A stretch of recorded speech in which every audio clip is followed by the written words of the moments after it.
Right. Bismillahirrahmanirrahim. So today here we are gonna start with the membrane separation materials and modules. So in this lecture mainly we will study membrane material, that membranes are made up of which material and what are their different types of those material.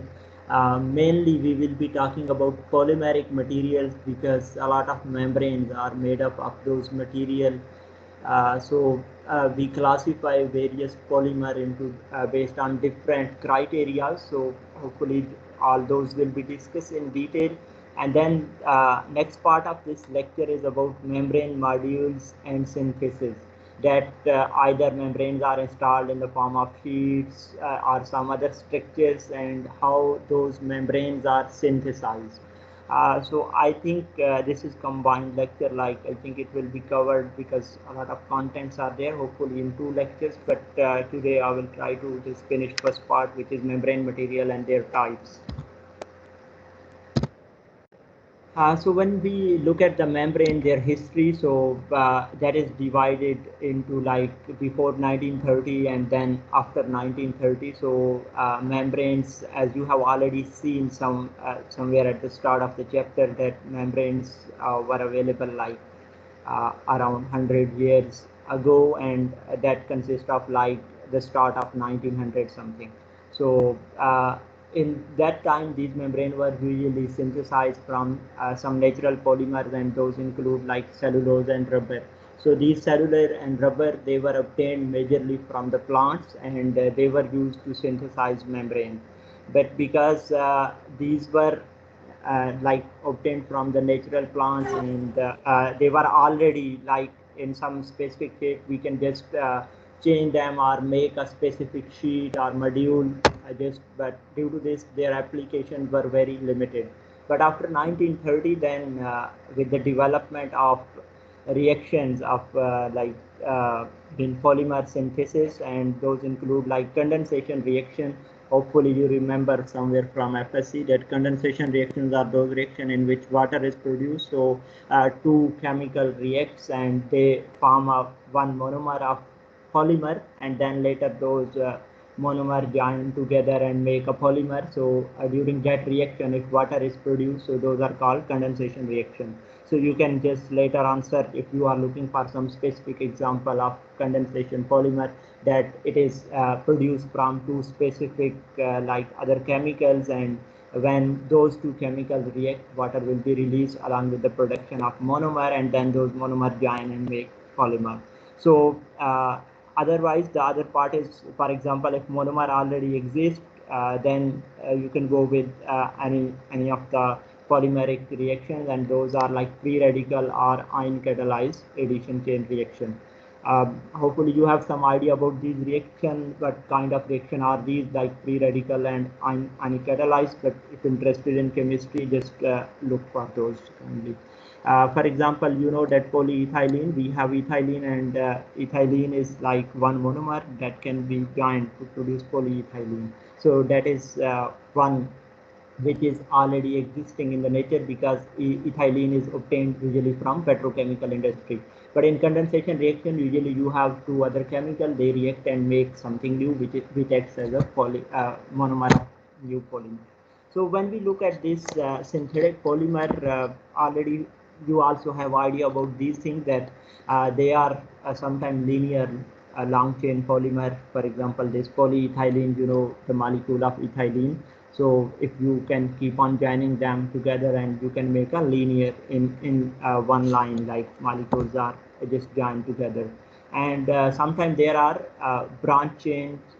It's mean there will be the chains, linear chains, but they have some branches on the side. So polybutadiene, just they make such kind of the polymer, like these are straight chain and they have some branches on the sides. There will be some part, some molecule, some of this exist on the side. So when they are, suppose they are two, just be joined together, one this has one branch, other has branch as well. Sometimes what happens that these kind of polymer, they can be cross-linked with each other, and finally they make three-dimensional structure.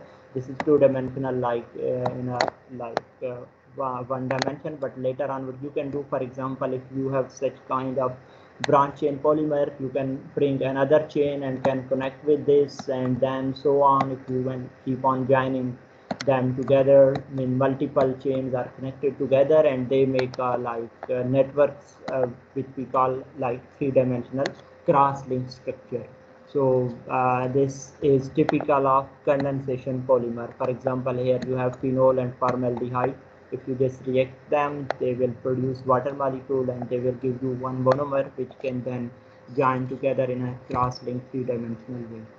And sometimes there are like this is highly cross-linked, while other sometimes moderately cross-linked. I mean there will be cross-linking, but that is less as compared to that one, which they also call it like a partially cross-linked. Some are highly compacted, a lot of bonding between the chains, so some have few, so they are named as, I mean, moderately cross-linked or partially cross-linked. So overall, just if we conclude, there are generally three types: linear chain, then there are branch chains, and when those branches connect with each other, they further form like three-dimensional structure, and that can be like highly cross-linked or partially cross-linked if you just look at their classification.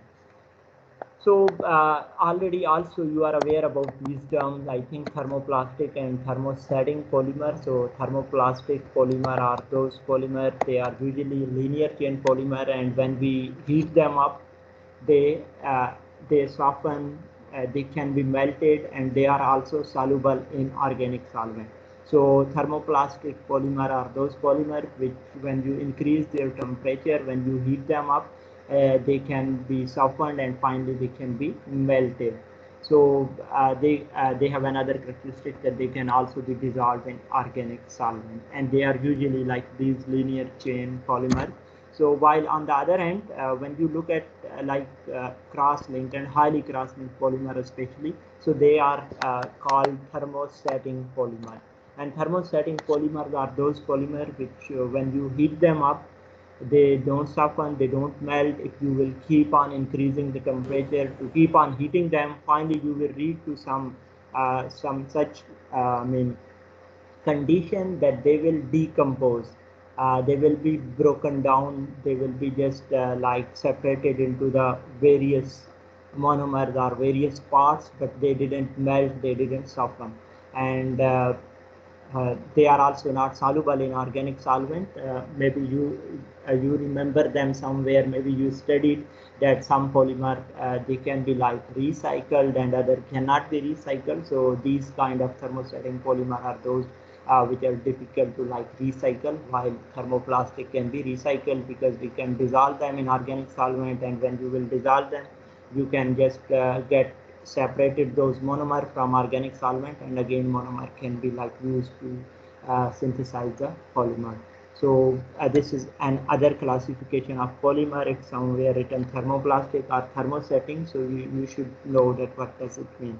So when we look at further, like now, as we said, that thermoplastic are those polymer which are softened, which can be softened, which can be like soluble. So they are like further studied, and when we look at them, they can be classified further into like amorphous polymer and crystalline polymer.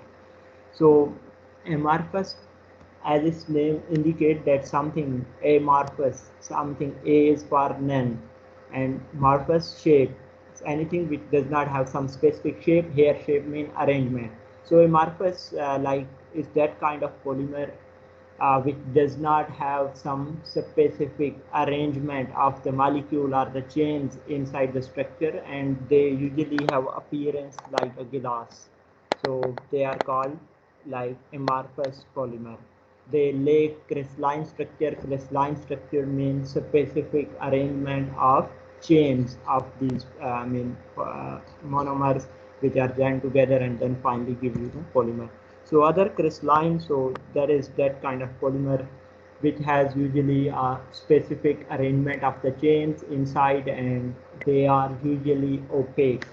Amorphous part is commonly like glass-like structure through which you can see around, while the crystalline is uh, like this has a specific arrangement, proper arrangement, and they are usually opaque. Like here, you can see that these are various polymeric chains.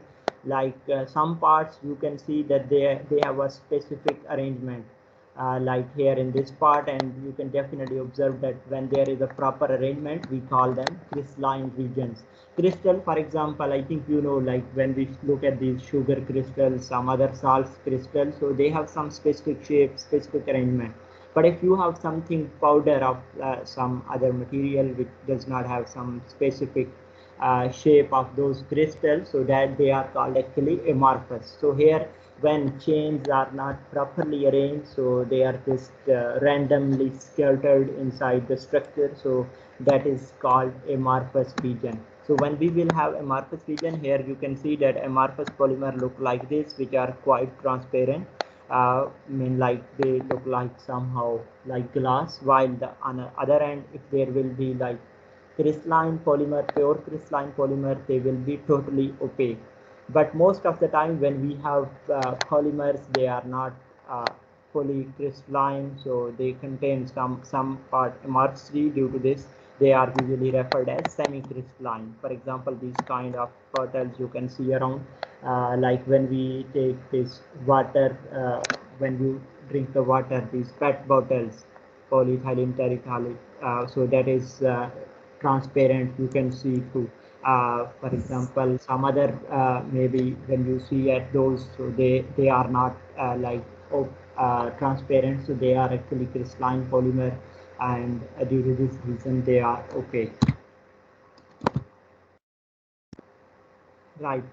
So then there is something else about these now crystalline or amorphous polymer. We are just continuing with this. So classification. This was classification actually based on the arrangement of the polymers. So either they are properly arranged or randomly scattered inside. And so most of the time, this classification is for I mean these thermoplastic, but maybe in thermosetting polymer you can see such kind of arrangement. So in this, like when we look at this amorphous, for example, if any polymer is classified into amorphous, and we have seen that we call it like it has a glass-like structure. So these amorphous polymer, further we have their division, or we can just study them based on something called their glassy structure and their rubbery structure. So you know that when we look at the glass is some solid structure, and these rubber, you know, something flexible. So these amorphous polymer can be like further classified based on some temperature limitation, that either it is glassy or rubbery. And why I'm telling that these are actually thermoplastic, because if you remember, we said that when we heat the thermoplastics, so they can be softened and finally they can be melted. So here, when you look at these polymer which are amorphous, so if you increase their temperature of these glassy polymer, if it is increased to the glass transition temperature, the polymer becomes rubbery. So up to some temperature, it will exist, it will have a bit hard structure like a glass, which we are calling glassy polymer. So then if we keep on increasing its temperature, we keep on heating that up, you can reach to some temperature which we name it glass transition temperature. This is the temperature at which this mean the structure of polymer, amorphous polymer, changes from the glassy to the rubbery. Rubbery is softened as compared to the glassy polymer structure. So actually what is happening when you are increasing the temperature, the chains will keep on moving apart from each other. They just move away from each other, and due to this, they become a bit softened. Their bonds become weak actually. So in rubbery polymer, the portion of the chains can even move. For it, if maybe you have seen such kind of thing a lot in your surrounding. For example, if people are joining PVC pipe are those pipes which are used usually in water systems, and especially when you use them for bringing water from ground to the top, and with the help of some motor, so they put these kind of pipes inside the ground. So those pipes, if they want to join them, maybe you have seen that they just heat the one pipe and just fix it with the other pipe. So that is something like this, that at that time initially, if you look at that pipe, that is quite solid, hard, but if you increase its temperature, that becomes softened, and that is converted from like glassy to the rubbery structure. And then we can you see that we can fix one pipe inside the other and we can move it. So that is example of this one. So here when chains can move, but they will help us here in separation. Actually, when chains can move and their backbone even can rotate, so this will result in high diffusion rates. You see that membrane, why we are studying all this stuff, because we are using these polymer for the separation application, for membrane separation. So in membrane separation, if there is a distance between the chains are a bit flexible, so any molecule which are diffusing through these membranes, they can easily penetrate and can pass through. So while when we look at the glassy structure, if it is hard structure glassy, so these thermal motion of polymer is largely curtailed, mean that does not take place, and that results in low permeate diffusion. When structure is quite hard, that is not flexible, so chains will be definitely compacted, and they don't allow new molecules just to pass through, although molecules will be definitely passing through those, but their rate of permeation will be low. While on the other end, similarly, when you look at the crystalline polymer, they also have some temperature limitations. By the way, here, if I mean, we are using some glassy polymer and you are using it for the separation application, so there will be some limitation on the operation of this kind of membrane, so that you don't make it such too flexible that anything which you don't want to pass through the membrane can also pass. Similarly, crystalline polymer has some temperature, because if you remember, we said that crystalline polymer are those which have a proper structure, the chains are properly arranged, and like if temperature of these is increased, so they will finally melt. So crystalline temperature, if there will be something related to crystalline polymer, there will be always melting temperature of these. So these polymer will finally melt, and these you know that already I also told you this, that crystalline polymer and amorphous, we are studying this classification majorly based on thermoplastic, not thermosetting, because in thermosetting, you know that when we heat them up, uh, either if they are existing in amorphous structure or polymeric structure, they will never melt, they will never soften. Finally, you will hit the point where all bonds will be broken and the structure will decompose, structure will collapse. So many polymers here, when you use them, they are already also told you that it is not like 100% amorphous or 100% crystalline. So there is a mix of these. They have both amorphous and crystalline regions. So that's mean they have a certain degree of crystallinity, and that varies from like 5% to the 90%. So making it like possible for uh, polymer to have both Tg and Tm. Tg is like glass transition temperature, and Tm is the melting temperature.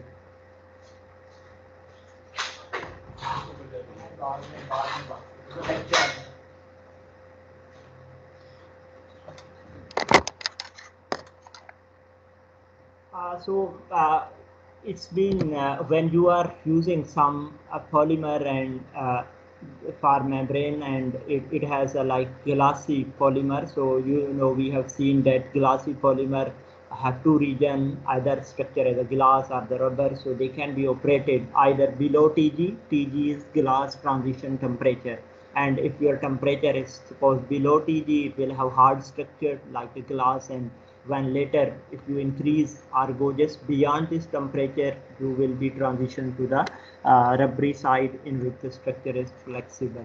And while if that has a like crystalline part, then definitely you should be aware about the melting temperature, and it should be operated below the melting temperature, so that wherever you are using this structure didn't get melted. So here the number of repeat units is called degree of polymerization. So you know already that maybe somewhere you studied this chemistry reaction, they put like around one molecule number n. N is like degree of polymerization. For example, that n varies from like 100 to the 1000 in these polymers. So these are some kind of polymeric material which are used to synthesize the membranes, and they have different properties, like there can be glassy, rubbery and crystalline polymers. And definitely you can see that there are glass transition temperature and the melting temperature.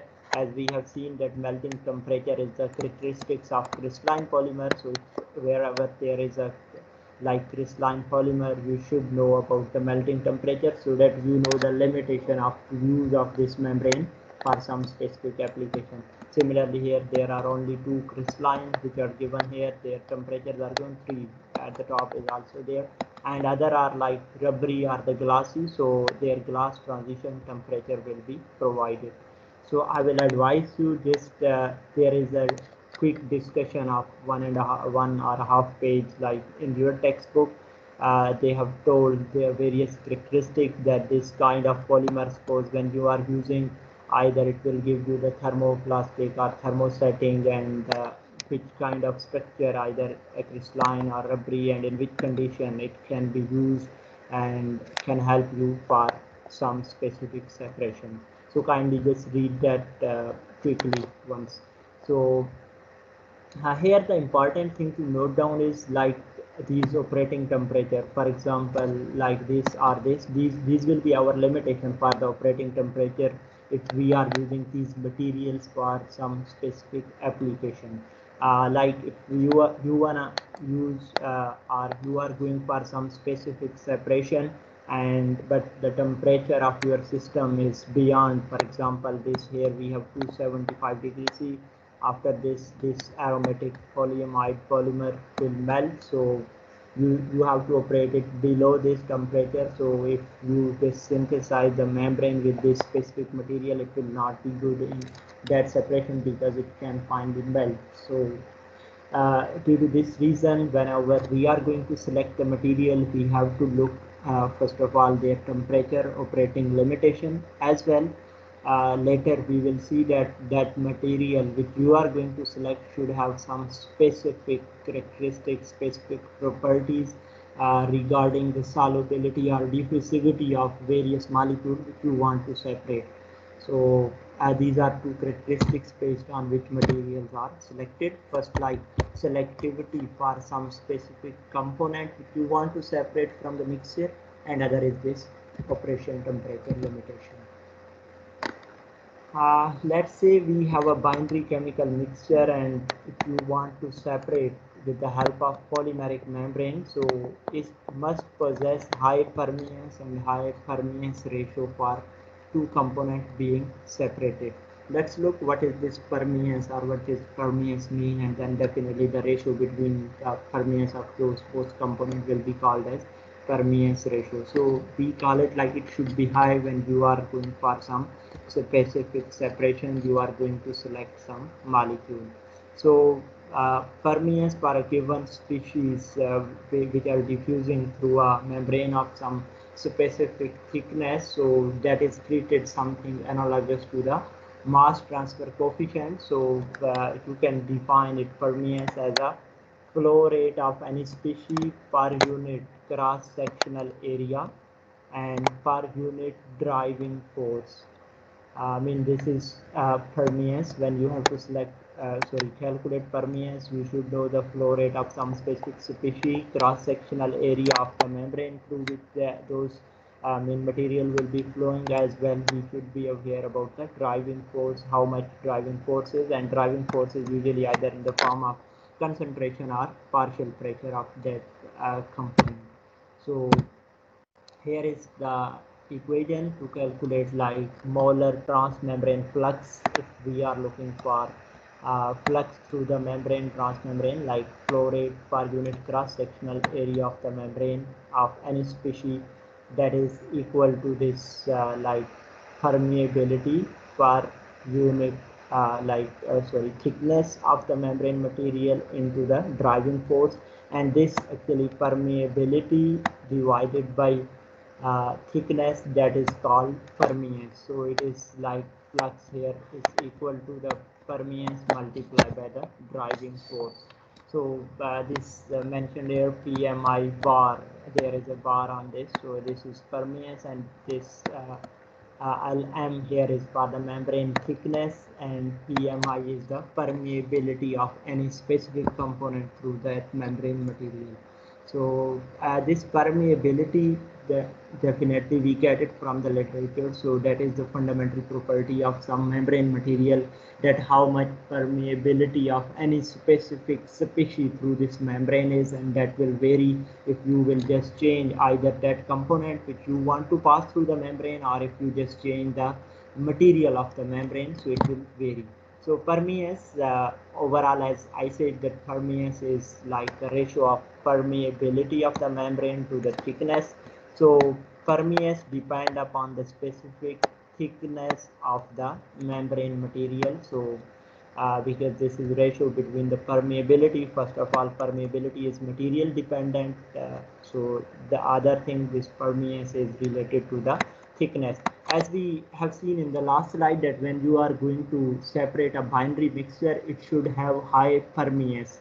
It should have high permeance. That means that it should have high permeability through that membrane material, and the thickness of the membrane material should be low, small, because if this value will be small, like thickness will be small, definitely permeability divided by this, then permeance will be large in number. So now how thick it should be, or how we have to sustain that membrane, later on we'll talk about it. So but whenever you are looking for something for some specific separation, definitely when we have suppose very thick membrane, through that either species can will be difficult to pass through, and if it is thin, like its thickness is small, so in that case it will be easy to just pass through. But at the same time, it will also depend on the permeability, that either this membrane material will allow any component to pass through this or not. And that is also dependent further on the driving force. If you will change the driving force, definitely it will also just change the flux through the membrane. Flux is passage of flow rate, like this we have seen flow rate per cross-sectional area of the membrane is the membrane flux. Further, now, as if I just quickly summarize up to here, just before this permeance, we just discussed that what are the materials which are commonly used for membrane synthesis, and we started with the polymers, and then looked at that either polymer exists in which form, linear, then there was something branch chains, cross-linked polymers, and based on that, then we just divided them into thermostatic and thermoplastic polymer, and further thermoplastic polymer were divided into the crystalline polymer as well as amorphous polymer, and told you that what is this difference, that is based on actually the arrangement of these polymeric chains inside some specific polymer.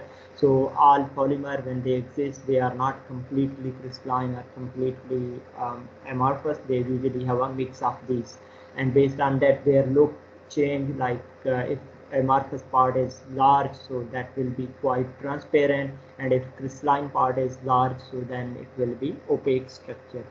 And then further we have seen that when you just apply them and you want to use them, so these amorphous and crystalline, they have some temperature characteristics, like we divided the amorphous into glassy structure and rubbery structure, and that is differentiated from the glass transition temperature.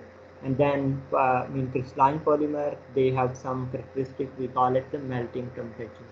So after this, we just saw a table in which there are different kind of polymer which are used, and their limitation are those temperature which we have seen. So then here there was something related to the flux through the membrane or passage through the membrane, and it is dependent on few factor which we are calling it permeability, thickness, as well as then flux will also depend on the driving force, how much driving you are applying through that membrane. So further now, from here we are going to discuss the classification of membranes. Before this, everything was related to only polymers.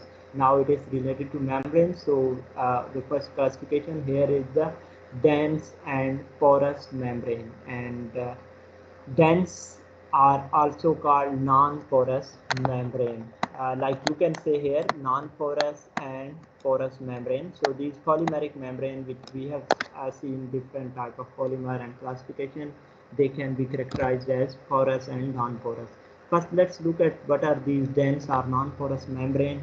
Like dense and usually amorphous membrane are you know that they are usually semi-crystalline, all of those which exist. So in dense membrane, actually they are also referred as non-porous membrane. So usually they will not have pores, but if the pores are present, their dimensions are very low, like for example few angstroms in diameter.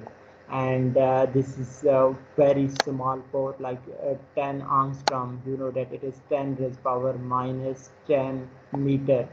So that is a very small dimension, and most of the time even various molecule, if or you even select the atoms, they have this diameter of this angstrom sizes. So this due to this they are referred as usually non-porous, because these pores are more or less of no use, or almost they are considered as like that they are not pores, they have very small size. So other are non-porous, sorry, in these non-porous membrane, then if we are using it, for example, for some specific separation, and I think one student also asked this question long time ago. So here is the answer, like in these two non-porous membrane, if you are using it for some specific separation, so how separation will take place, this depends on the material properties. Mainly material properties mean that how much one material can allow the diffusion of the molecule of those components which you want to separate. So it depends on these molecular properties, and it is capable of separating even the molecule which are approximately of the same size, because here they are non-porous, and they, if membrane are made up of some material and they are non-porous, so we can even use them to differentiate, or to separate those molecules which have even same size. The reason is because here the separation through the membrane is not taking place based on the size, it is taking place based on the diffusion of any species through the membrane structure, and that diffusion is different for various components through some specific membrane. So this separation is actually based on the differences in we call it either solubility or diffusivity of the molecule. So this kindly don't mix this solubility with that solubility of, for example, you dissolve some salt inside the water, so that solubility is different. Here actually in membrane, solubility means actually diffusivity through the membrane. So it depends on the diffusivity. If any molecule, any component, for example, you have to separate hydrogen from the nitrogen, you have a mixture of these gases, so you will select such a material that it allow one of those to pass through and other will be just restricted. Although one thing I would like to tell you, that membrane are not like not 100% sharply they don't give 100% sharp separation. For example, I was saying that if you are using it to separate hydrogen and nitrogen, so let's say that membrane material is such that it allows only majorly hydrogen to pass through. So okay, hydrogen will just pass through this membrane, but at the same time some molecule of nitrogen can also go through that. So that hopefully when we discuss that membrane module and their synthesis, I will show you some animation also regarding that. But just remember that here one molecule, at least one of the species, will have more diffusivity as compared to the other. We will select such membrane material that it provide high diffusion of the hydrogen as compared to the nitrogen. Or sometimes you want to go for such separation that okay, only nitrogen just pass through this and hydrogen is retained, so that is also separation. So then different material will be selected for such separation. So based on this here, the molecular properties, actually the separation takes place. For this case, while species are diffusing, they must dissolve, actually must dissolve again. I'm telling you, dissolve doesn't mean like something when you dissolve, for example, salt in the water, dissolve means passage through that structure. So diffusion through that structure, and that diffuse through the membrane between the segment of the macromolecular chains.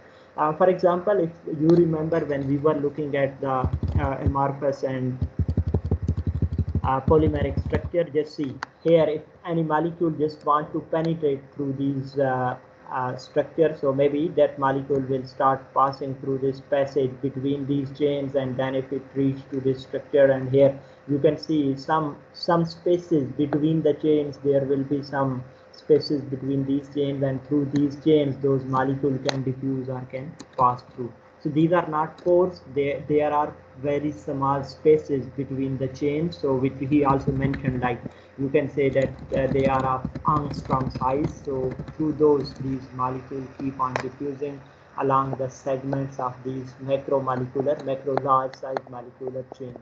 So diffusion can be difficult, but definitely it will be highly selective for these kind of polymers, like glassy polymers. As you have seen that glassy and rubbery structure, so we would prefer to the glassy because that is hard structure.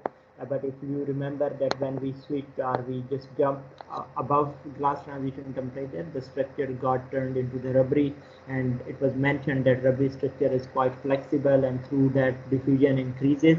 But at the same time, then definitely selectivity will decrease. Selectivity means specific component passage, because if passage is quite flexible, so maybe the other species can also diffuse through that. If membrane is partly crystalline, so then diffusion will occur almost exclusively through the amorphous region. The reason is that when it is crystalline, you know that they are quite compact, quite close chains are together as compared to the amorphous part. So if your structure is semi-crystalline, so molecule will try to pass through the amorphous region, because there they can find the spaces to diffuse easily through that. So while if they want to pass through the crystalline, so definitely crystalline region decrease the diffusion because they are quite compact structure, and it is difficult to diffuse through those chains. While it will increase the diffusion path reason, like for example, if any one molecule wanna pass through the crystalline structure, can't pass, so it will just try to find some passage for the amorphous part, and due to this diffusion path can like increase. These were those structures which were non-porous or amorphous. So we have seen about 10. The other are porous structure, porous membrane, and those are those membrane which have spores of some specific size. And these microporous membrane, they contain actually interconnected pores. Interconnected pores mean there will be pore throughout the structure, or maybe if its path can change, it cannot be like straight path pore, but overall it is connected throughout the structure. If you look at the one side of the membrane and the other side, and if there is a pore, it will be throughout the membrane, or maybe some other pore can be interconnected with each other, and so on. So this will give them the passage for the molecule to just go through this some specific path, which is the porous structure. So they are further classified actually into three categories, and we call them microfiltration, ultrafiltration, and nanofiltration membrane. So you can say that there are dense membrane, which are usually non-porous, and other are porous membrane, which we are also calling them microporous, because their pores are of micro size, micrometer. So they are classified as microfiltration, ultra, and nanofiltration. So microfiltration membrane, they have the largest pore size. First are these microporous membrane, and their pore size is like 200 to, it can vary, or it can go maximum up to like 100,000 angstrom. And they are used primarily to filter the bacteria and the yeast and these kind of like microorganisms, and then they provide like you cell-free suspension. That means that these molecule of these bacteria and yeast, they are just separated, because here one thing is important to look, that porous membrane will separate the things based on the size. Now, if anything which is of larger size than this pore structure, so definitely that will be retained, that will not pass through the membrane, and anything which is of size less than this, that will definitely pass through the membrane. Then there are ultrafiltration membrane, and their pore size is reduced, so that varies from 10 to 200 angstrom, and they are used to separate low molecular weight solutes, such as there are enzymes and these proteins, such kind of things. So they are just like separated. So from higher molecular weight solute like viruses or cell debris. So they will be retained on this structure. Anything of this size, I will show you one figure in which there are various species and their diameter or size are provided as well. Then we can see that which kind of membrane is good for that. Just to summarize all this stuff.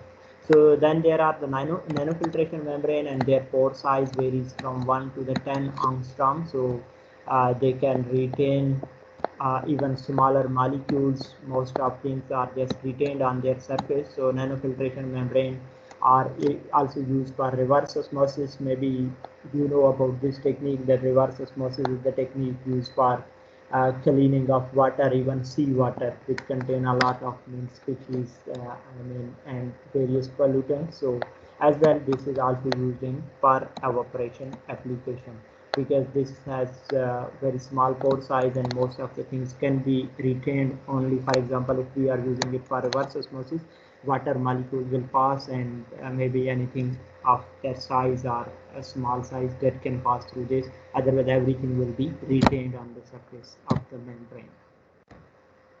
So permeability for these microporous membrane is high definitely permeability, as was like flow rate per unit thickness per unit driving force. So flow rate will be high as compared to the dense membrane, but as mentioned, selectivity is low. The reason is because here they are selecting based on the pore size, these all kind of microporous membrane, and if you want to separate anything, two species for example, and they have some same size, definitely they will not be separated with the help of these membrane. Then you have to go for dense membrane.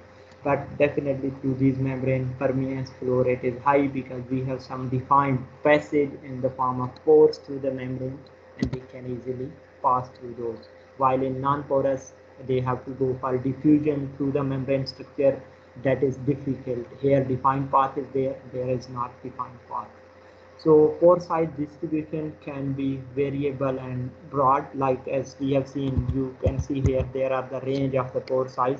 So maybe when you are synthesizing some microfiltration membrane, it is not necessary to have all pore of 200 angstrom size. It depends on the application. Maybe you will have some pores of this size, some large size. So this in this range, if they will be lying, they will be called as microporous membrane. The separation is mainly by size, as already told you. So mixture of smaller and larger than the pore size can be separated easily based on the size. So highly selective high selectivity. If you are looking for in purification, high selectivity that can be obtained when molecules are different in size. They have different sizes, so they can be definitely easily separated with the help of these membrane. But if they are not different, then difficult. You have to go for other type of membrane which is non-porous. In a porous membrane, the dimension of pore determine the separation characteristic, while type of the material determine only the thermal and mechanical stabilities. Here, if you are looking that anything will be separated or not, it depends on their like size and their selection of the membrane, that which kind of membrane pore size you have selected. But materials here, they don't play a role as such. They have just help you either mechanical or thermal stability of membrane, but not flux and rejection. The reason is because in dense membrane, the material play this role. Material are the main thing, because their pores are missing, and a flux through the membrane. Rejection mean anything which does not pass through the membrane, and flux and flow rate through the membrane. Like that will be not affected here majorly by the materials, but majorly by the membrane structure which you are selecting in porous case. Majorly, as you have seen, various temperature of the polymers earlier, like crystalline or glass transition. So most of the time, polymeric membrane have application, and that is limited to some temperature below 200 or around this temperature. Because if you have seen, if you remember, there was one temperature, I think that was around 375 or something. So we don't usually operate or even go close to that temperature. We usually operate the membranes below those temperatures. So due to this, they are usually limited to this temperature or somehow close to 200 degrees C. And also when the mixture which you are separating, they are inert, they don't react with the membrane material. But sometime you will come across such separation in which like temperature are high, as well there can be some species which can even react with those organic chemical of the polymeric membrane. So in those cases, those are not good to go with, and then you will go with some inorganic material membrane. So inorganic membranes are material which are inorganic. So there are the various material. For example, you can select ceramics like these clay-based membrane. There are like metallic membrane, carbon-based membrane. For example, there is something called carbon nanotube, carbon nanofibers. So then these metal, dense metal, for example, palladium-based membrane. So that allow the selective diffusion of the small molecules, such as even hydrogen and helium. They can be separated with the help of this kind of membrane of palladium. So here are, I think, these material same mentioned.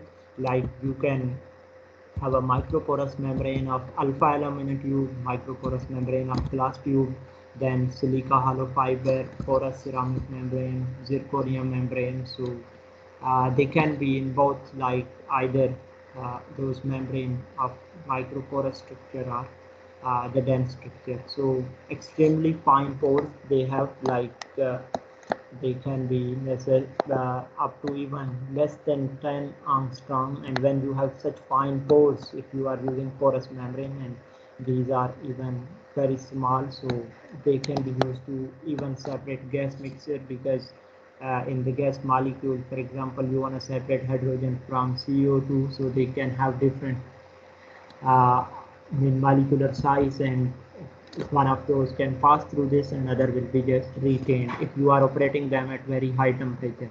If at low temperature, definitely polymeric membrane are good to go with, because these kind of membrane are actually expensive. Due to this, they are avoided, and those membrane, polymeric membrane, are widely being used, so they can be easily constructed and can be used for various applications. If you have larger pore size, like for example greater than 50 angstrom, so they are good for separation of large molecular sizes. For example, when we were saying that there are bacteria and large enzymatic molecules, those applications, if they are at high temperature, and you can use these kind of membrane there. So I think that's almost we are just close to the last part of this. There are isotropic or asymmetric membrane. What does this mean? That anisotropic membrane are usually such membrane which are made up of two, like porous as well as non-porous. And isotropic are asymmetric, like they don't have same symmetry. It is for negation. So anisotropic membrane are those membrane which can have extremely thin surface layers coated on a much thicker porous substructure. Let's look at these membrane. For example, here you have symmetrical and anisotropic or asymmetrical membrane. First one, these symmetrical, they have symmetry, they are same throughout the structure. Here three examples are shown. First are isotropic microporous membrane. You have seen that it can be any of the microporous membrane, and more or less you can see that they have pores, and overall this structure is totally porous. So these are symmetric throughout. There are the pores. And then there are non-porous or dense membrane. You can see that it is completely non-porous. It does not contain any pore, and throughout this is the same structure, symmetric. And then there can be sometime electrically charged membrane, although we didn't discuss this somewhere, but sometimes they are structured in such a way that you can have some groups, I mean these kind of group, for example, C double bond O negative. So they have negative charge. So if you are using membrane for some specific application, and there you can like attract some of the molecule based on their charge, or you can just repel some of the molecules. So these membrane are used for such application, that when you will be building of any polymeric material, you have to select such material that it can have some of the branches, and those branches contain some kind of the charge that will help you for easy separation of some species. If it is negatively charged, definitely it will attract the positively charged molecule from the mixture which you want to separate. So, and anything which has a negative charge, that will be repelled. So these are all, they have same structure and they are called symmetrical, while there are anisotropic membrane. So their structure varies throughout the membrane. So for example, here you can see that there is one anisotropic membrane. So in this you can see pore size, and they are totally different. At the top there are small pores, then their size is increasing, and finally at the bottom they have quite large pores. So this kind of membrane is an isotropic. This is microporous, but it will be mixed, like as you have seen nano, micro, and ultrafiltration type. So the other, this one is very commonly used, and the question of Jawad was, I think, mostly related to this. So that was like, you have here one thin film at the top, and then there is at the bottom you have some porous structure. Most of the time we have such kind of the membranes, because this is dense membrane where you wanna, sorry, most of the time we will have such kind of membrane where you don't have option of the pore size separation, only separation through the dense membrane can take place. For example, molecular size are very close to each other, and if you want to go for some separation, so definitely you should have some a kind of dense membrane. Now dense membrane, if you will just put it at the top, one layer is for separation here. This layer, if any molecules are coming, they will just pass through, they will be separated. Top layer of the membrane is, it is for this separation, and while the bottom you have porous structure, and that porous structure is just to give the support to this membrane. So anything which you will just pass through this membrane can easily diffuse through, can easily pass through these kind of the pores, and can go to the other side of the membrane. So if we have, for example, we are using this kind of membrane, dense membrane, and you want to go for some separation on the industrial scale, we know that there are the high pressures. So if we put just one small sheet, for example, like a page, for some separation, so definitely it can't sustain high pressure. So in the industries, we have membrane, they are built in such a way that there are various layer of the membrane material. So at the bottom we can have porous structure that is just used for the support, as a support against high pressure, and only the top layer, which is just something like a page, very like thin layer, that helps to get separated the various species. So the question of Jawad was here that, for example, if we have this thin structure, and then they are supported on some porous structure, the pressure drop will increase. Somehow it will increase, but when anything will be passing through this layer by diffusion, the maximum pressure drop will be here. After this, there are large size pore, there are the porous structure, so there will be not high or much pressure drop after this. So I think majorly pressure drop will be definitely taking place through this part where diffusion is taking place. Yes, but if you are interested, for example, such kind of membrane is there, definitely if anything is passing through the small pore, will be high pressure drop as compared to if they are passing through the large pore size. And these kind of membrane definitely will be helpful when you are looking for size-based separation, that there are the molecule of different sizes. But if size are close and you have to go for diffusion, then this kind of membrane second type is used. And then there is another type of membrane which also we didn't touch here, but they are also used. They are called spotted liquid membrane. So here there is a membrane structure, and inside that there are some filling of some liquid. So those liquid are usually of high density as well as they have high somehow I think surface tension, yes. So these kind of molecule are filled. Actually, these are porous membrane majorly, but inside the pores, what we do, we fill some liquid. So whenever anything which you want to separate, these liquid are selected in such a way that, for example, you are bringing two species to get separated through this membrane. So one of those species will have attraction toward this liquid, will have like affinity toward this liquid, so this liquid will allow that main molecule to just pass through this, as compared to the other molecule, they will be retained. The here the benefit of such kind of membrane is that pressure drop is usually low as compared to this here when it has to diffuse through the solid structure, and they also give you the better selectivity and like separation as compared to the simple porous membranes, because in simple porous membrane only sideways separation can take place. So here when you take that porous membrane, they have defined pores. Inside those pores they fill the liquid, and through that liquid species can easily diffuse through the liquid and can go to the other side of the membrane.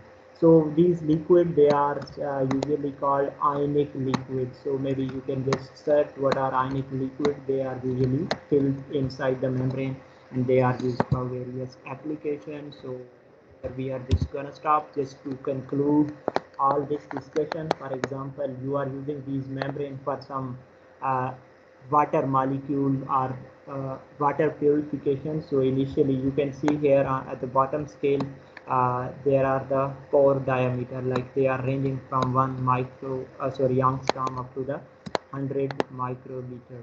And at the top you can see various number of molecules, various species, and their like diameters are given.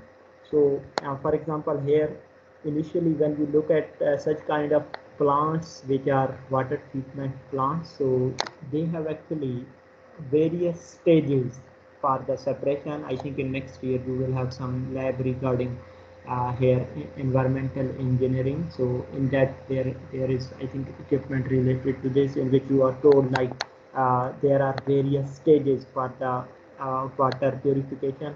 As well, you have seen some kind of filters at the home, they have also some stages, so you know that they have different material or different force structure. So same applies on the large scale plant. So initially when you bring anything, you can put some simple kind of filters which can retain large size molecule. Then the starts microfiltration, because these are the membrane which have the highest pores. Then there were ultrafiltration, and then there was nanofiltration. So you can see that somehow example with this, like bacteria are just separated in the microfiltration membrane, then some viruses and large molecule hemoglobin type protein molecule, they are separated inside the next structure ultrafiltration. Somehow anything which is left then go to the nanofiltration membrane, and they can separate the molecule which are of even smaller size. So what will happen, only water will pass through and other molecule will be retained on the surface of that membrane. Thank you so much. We will start with this membrane modules tomorrow, inshallah. So if you have any question up to here, just let me know, and I will just answer one part of the question asked by the Jawad. That was either membranes are used for or we can have